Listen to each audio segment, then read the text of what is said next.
Goeienaand een en elkeen daar buite. Ek begroet u in die naam van ons Here Jesus Christus van Nazareth. Ek wil net so een vers deel uit Matteus 6:33. Soek die koninkryk van God en sy geregtigheid, en alles wat jou hart begeere, gaan vir jou bygevoeg word. En jy gaan 'n oorvloedigheid hê in Christus Jesus. Nou die vraag vanaand vandag is, na watter koninkryk soek jy? Die Here gee 'n opdrag, soek na God se koninkryk. Soek na die Here se koninkryk, nie mense se koninkryke nie, nie mense se altare nie, maar God se altaar.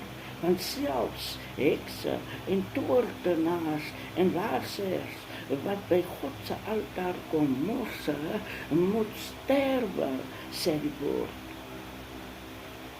En jy gaan oorvloedigheid hê, 'n oorvloedigheid in Christus Jesus. Waar jy dalk sukkel met finansiële deurbraak, wanneer die Here vir jou deurkom, dan gaan hy vir jou sorg. 'n Oorvloedigheid in 'n ewige lewe in Christus Jesus. Jy gaan nooit sterwe nie, want jy het saam met Jesus uit die dood uit opgestaan. En waar Jesus vir ons lewe gee, waar hy vir ons gesterf het, reeds aan die kruis.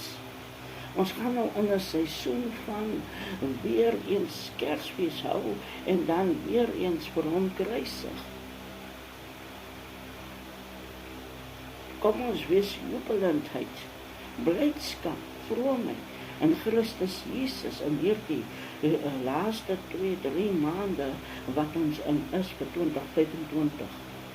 En dat die Here u ryklik seën in dit wat u aanpak.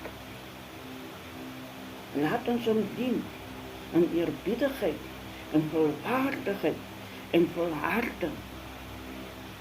Jesus is die Here. Hy is jou verlosser, jou zaligmaker. Hy is die een wat jou lewe gee. Hy is die een wat jou lewe gee in oorvloedigheid. So wat is die tekortkominge dan? As jy 'n kar het, wat is die tekortkoming? As jou hart se begeerte is 'n huis, wat is jou tekortkoming? Bid tot die Here jou God en laat hy jou ryklik seën vir jou en jou familie in Jesus naam. Amen.